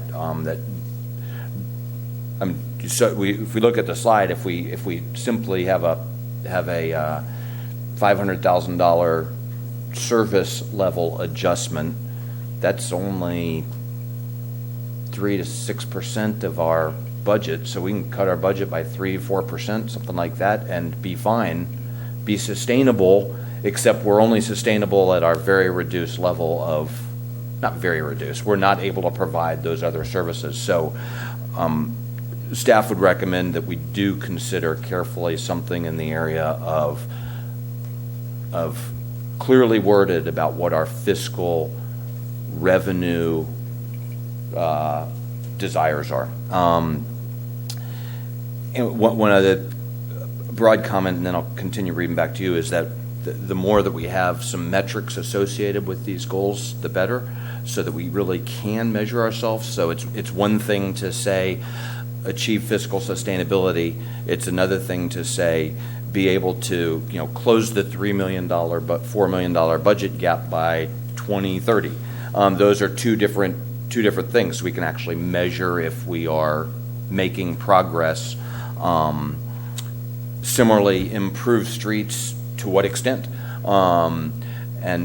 Is that bring all streets to PCI 70 or whatever it is? And one of the things that staff discussed that enjoy some feedback on is what we may want to do is with each of the goals. So in the past few years, we've had a short description of the goal, improve streets, just a title really, and then objectives underneath there. We started working on a very short 2 or 3 sentence description of what that goal means, improve streets. Underneath that is a little fuller explanation of what that means, so we all agree and know what we mean when we say improve streets. Does that mean improve streets $1 million every 2 years, or does that mean get all of our streets to PCI 70? So that's something that we might want to consider bringing back to you next meeting also. So I think what we heard was reduce the number of goals, reduce the number of objectives, have a process that you need to work to get on the objectives list, not that you need to get off the objectives list, that the WRF and the general plan, I think there's general consensus that both of those need to remain specific goals. I think I heard consensus that there needs to be a goal that's associated with revenue or achieving fiscal sustainability or something on the fiscal sustainability side, and then also other areas of infrastructure and water, and how that is, whether that becomes one goal that's associated with WRF and water, or we'll work toward.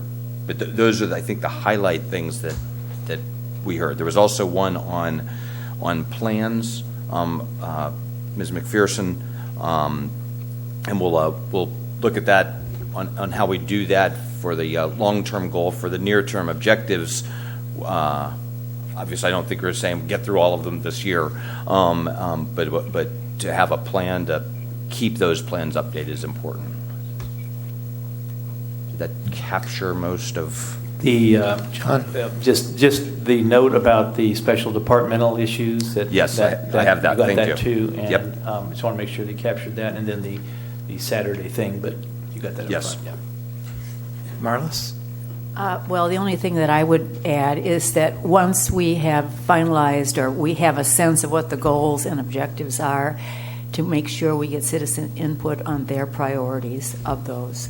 And that would be in a much more systematic way, because it's one thing to ask them what they'd like us to do, but once we realize what we fiscally can do, what are the priorities? I mean, that would help us in the budgeting process, I think, to see what the citizens think are the most important things that need to get done. So to build that in. Thank you. Matt, Red? Okay. I just want to cover and clear on the part about CalPERS strategy versus revenue. So I understand your comments about revenue, and one of my comments early on about economic development strategy is something that we've been working on. So I expect, and I think it's worthwhile highlighting, because as we're talking about, for folks in the audience and people watching this, as we're looking at what we'll be considering looking at for our budget challenges, and specifically because of this CalPERS change, which is one of the reasons I wanted to discuss a CalPERS strategy. I wanted to, make sure everybody understood that. And as far as the revenue goes, we've been working on that with our economic development strategy. When that rolls out, we should have information that is all about, growing revenue, even to the point where, some of the longer term things, our general plan, local coastal plan, the aquarium coming up. There's a lot of things that, and I'm not saying that we shouldn't be preparing for things, but I just want to recognize the work that we have done and we are doing.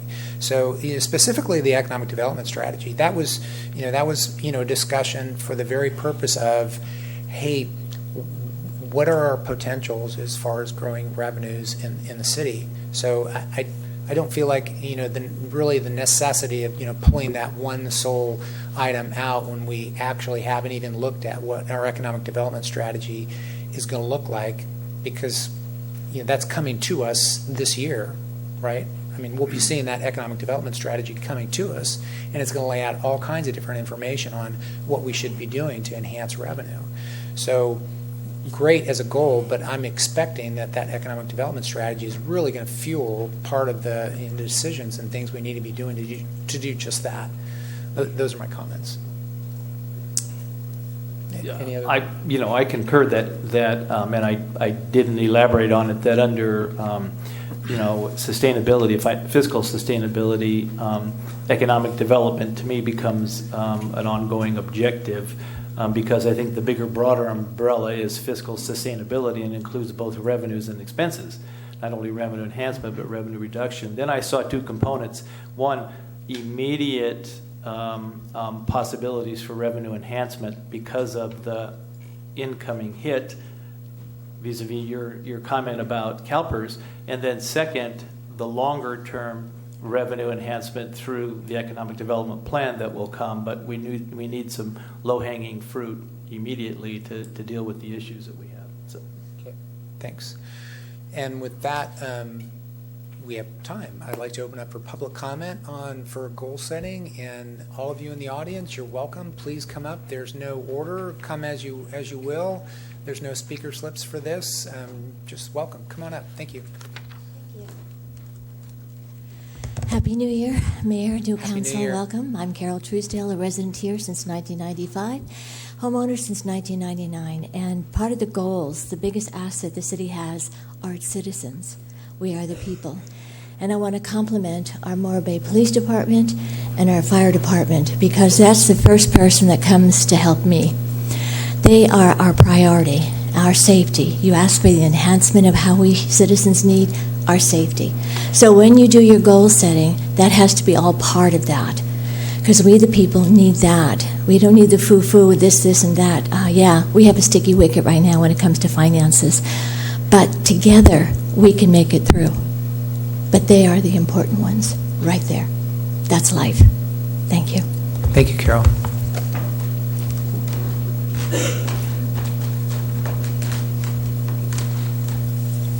I spoke earlier, Marvin Sosna. I don't think people are aware of the financial chaos or the financial disaster plan that the city faces. I'm sure that the 17 people maybe even they don't.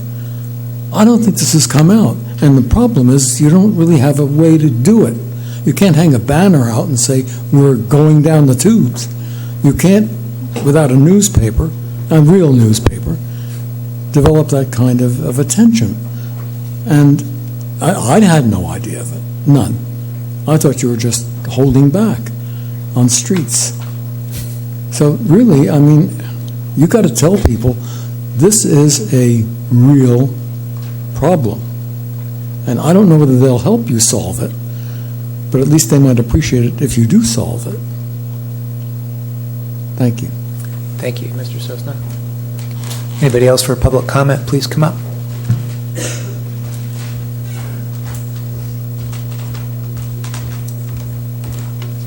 Good evening. My name is Cindy Batant.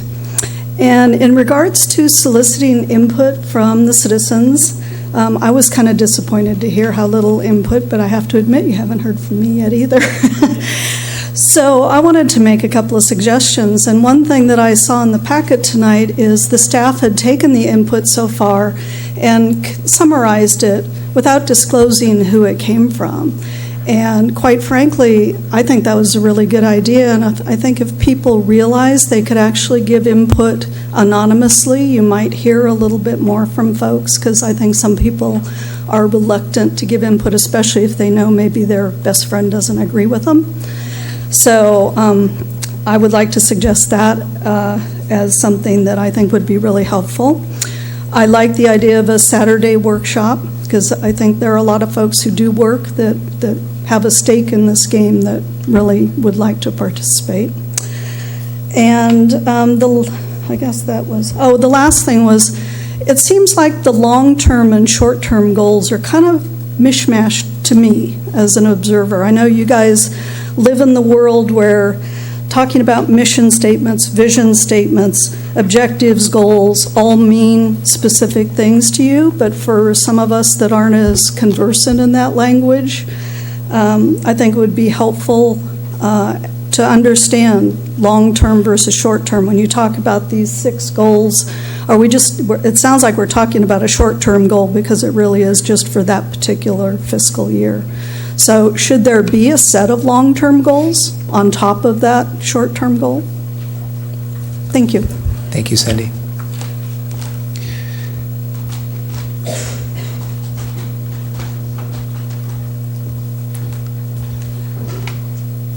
Hello, my name is Tom Harrington. I've been here for 16 years in Morro Bay. First of all, I want to congratulate staff on the way you went into the reductionist program on the goals. I thought that was excellent to go from 10 goals and 80 objectives, I think it was, down to 4 goals and presumably less objectives. I think that was really a great step. And I think in terms of people responding to this, I happen to be sort of a government junkie, so that's why I'm here. But most people are not. And when I got the announcement in the water bill, I thought, well, that's sort of interesting. I'm not really doing anything interesting tomorrow. Golf is off and yada, yada, yada. So I came here because I do have some concerns as well. But I think to go out to the citizens right now and ask what they would like to see as objectives, I think is really a dangerous move. I wouldn't do that unless I also had two parts to the piece of paper and said, like, what things do you want to cut and what things do you want to add, so that they understand the problem from the same way we're led to understand the problem here today. You can't, it's like taking a kid to a candy store and saying, well, we'll go to the candy store and that'll be really fun. But then when he gets there, he says, sorry, you can't have any of that because I haven't got any money in my purse. That's what we're doing, essentially, unless we really tell people both sides of the problem. And I think there are some things we can do in terms of revenue enhancement that have not been talked about, and there are some things we can do in cutting some of the wishes for citizens. I personally look at the whole quality of life thing and say, we've got a fantastic quality of life. I mean, is it really the city's job to improve the quality of life? If the answer is yes, then in what ways do we improve it? For me, a pool would improve it. But enhancing the street repair, I can drive around in potholes. So everybody's got their own little thing. And we have to we can't just say this is a goal meeting, goal setting meeting. That's really boring. You have to market this a little bit more interestingly than that, I think. Thank you. Thanks, Tom.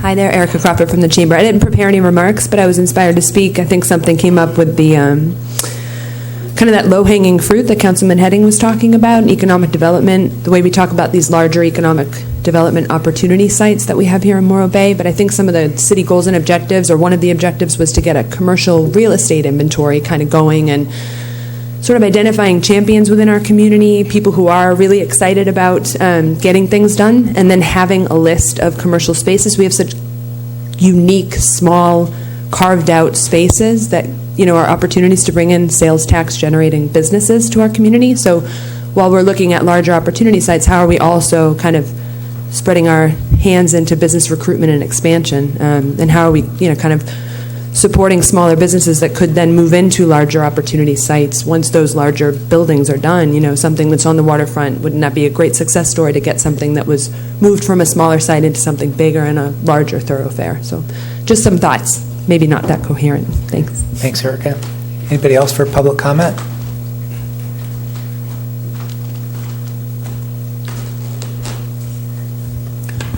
Good evening, Mayor and staff.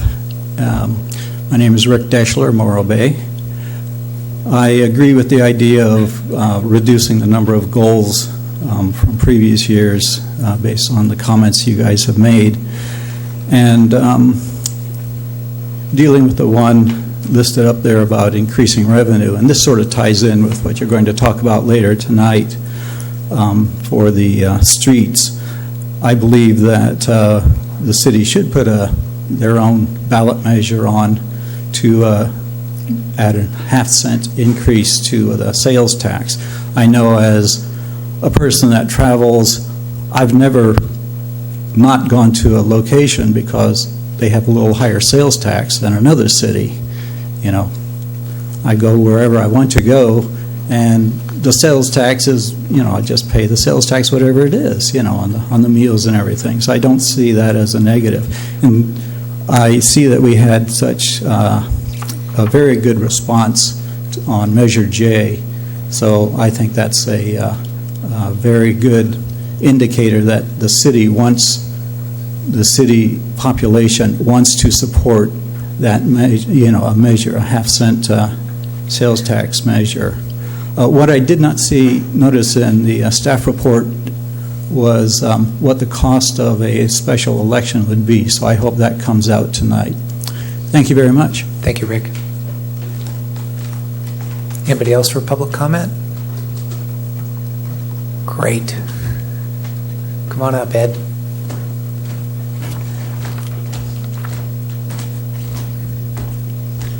Hi, I am Ed Boyce. I have been a citizen here at Morro Bay for 3 years now. And Mayor Irons, you referred to these 10 goals that they'd been around for 4 years. So I'm just a little confused. Have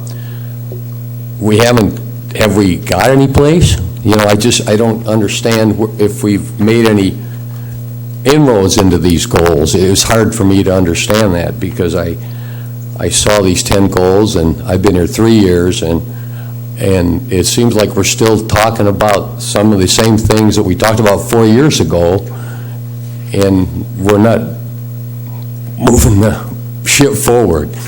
That's all.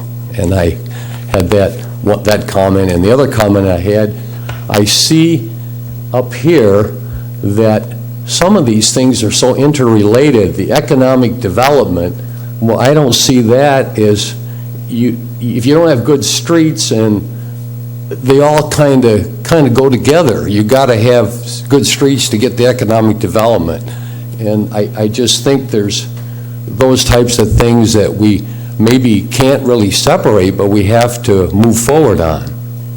And that was so. That's my comments. Thank you. Thanks, Ed. Anybody else for public comment?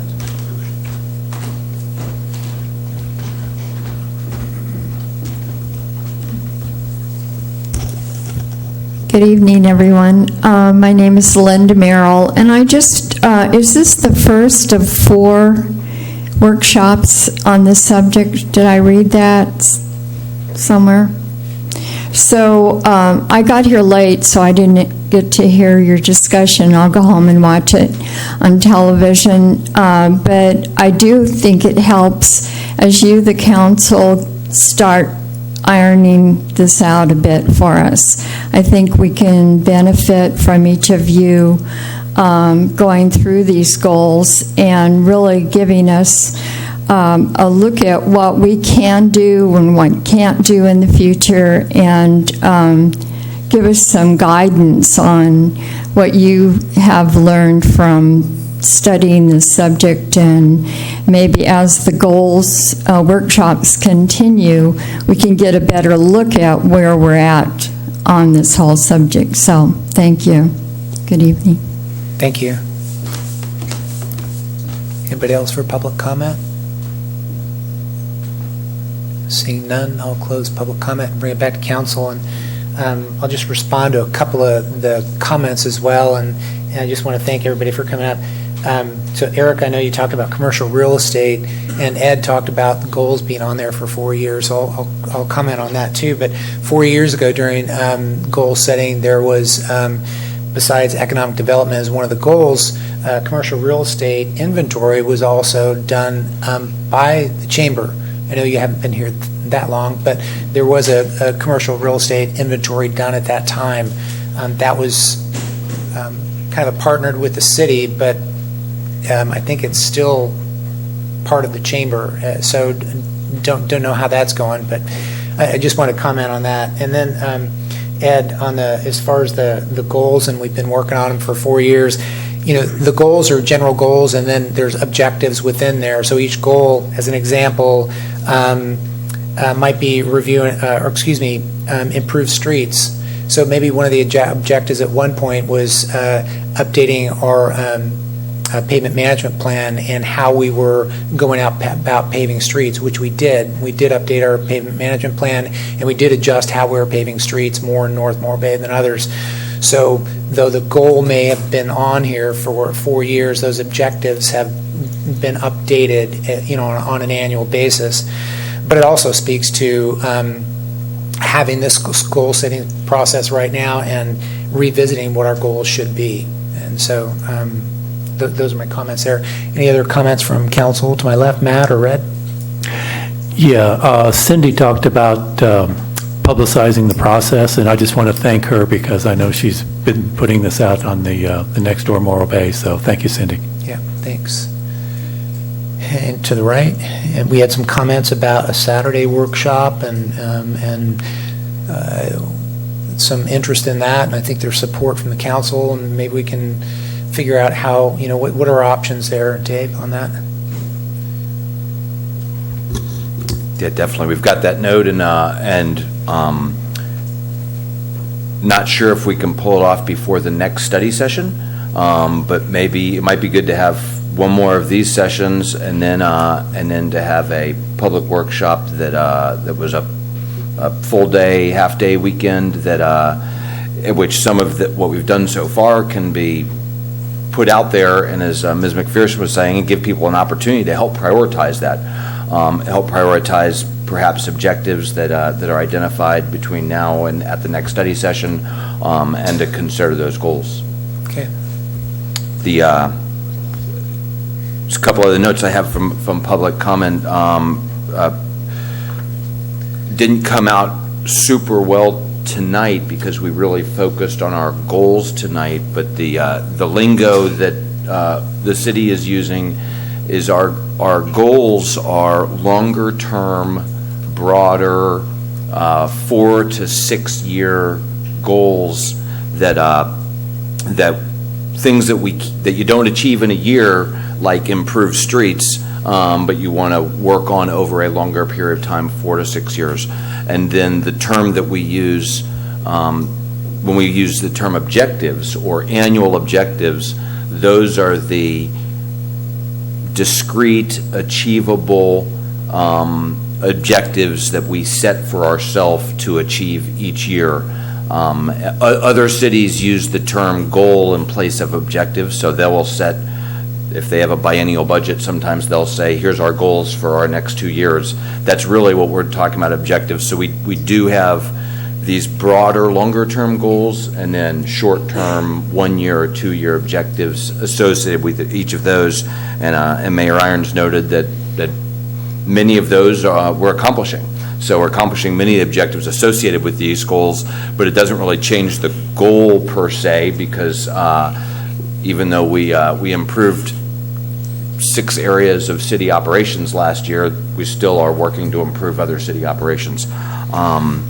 I also appreciated the comment of, because it's a great description of sort of where we are fiscally, of if you're going to recommend something to add to the list, you need to recommend something to take off the list. So we're in a position where we don't have the resources to do many of the things we want to do, and that the citizen input, therefore, in prioritizing is really crucial. And most of the great ideas that we got from the community are things to spend money on. We would be thrilled to have, there are a number of things that one person submitted that had a couple of items of ways to improve revenue, but the more ideas there are from members of the community that look at the issues we've got and can give us ideas for improving revenue, economic development, we'd love to have those and bring those back to you. I just wanted to make just a couple comments. First of all, I think what would be very helpful for the public as well as for us if we had a list of all of last year's objectives and got some sense of exactly where we are progress-wise on those, and which ones you really think we will be able to finish during the year. That's one thing. And the other thing is I would be one who would support your being more descriptive in the goals, giving some metrics in there about how, and especially given the staff, what the staff thinks they really can do in some of these areas. So that's my. Thanks, Marlis. John? And I didn't want to let Mr. Sosna's and Mr. Harrington's comment go because they were important comments, and the comment was this, they both said the same thing. You know, basically you need to make sure you tell everybody in the community the whole story. And I think Mr. Sosna said he had no idea of the fiscal problems we were facing. Part of this is new, but we have been fiscally challenged for a while. And I do believe that it's important for us to let you know how much money we have when we do go to the candy store and how much candy you can buy. And I would challenge council in your interaction with your constituents to do that as well. Thanks, John. To my left, Matt, red? Nope. Looks like we're pretty good. Any other thing we need from council at this point? Have we pretty much wrapped it up? We look pretty good? We've got great input. I think so. If you have some time you want to keep chatting about it, that'd be great. Oh, I think we're good. Actually, we a little bit ahead of schedule, so at this point we can adjourn the special goal-setting meeting. At this point, we'll take a break, and we'll be back at 6 o'clock for our city council meeting. So thank you very much for coming tonight, folks.